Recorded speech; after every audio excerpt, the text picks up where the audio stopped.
pag-uwi po ninyo, makakakuha po ba kayo ng phone call kay President Duterte? Katulad po na nangyari kanina. Yeah, sinabihan ko siya kanina, sabi ko kung pwede ba siyang tumawag everyday. Tapos sasabihin niya daw sa guard kung pwedeng tawagan ako. Kahit nasa Pilipinas? Yes. Sinabi ko sa kanya, my phone is open 24 hours a day.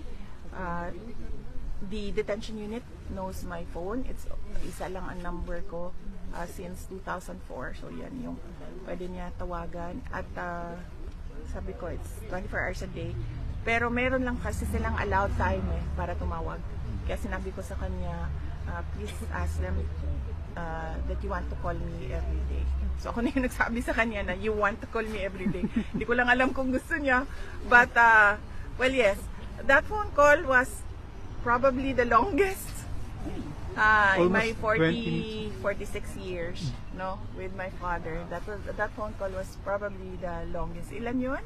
Almost 30 minutes. 30. Opo. Half an hour na almost. Oo, almost an hour. Kaya ka po ninyo yung puno, ma'am, kanina. Oo, niyakap ko na. Kasi sumasandal na ako sa puno para ma-relax yung paa ko. And it's good to hug trees, no? You get there.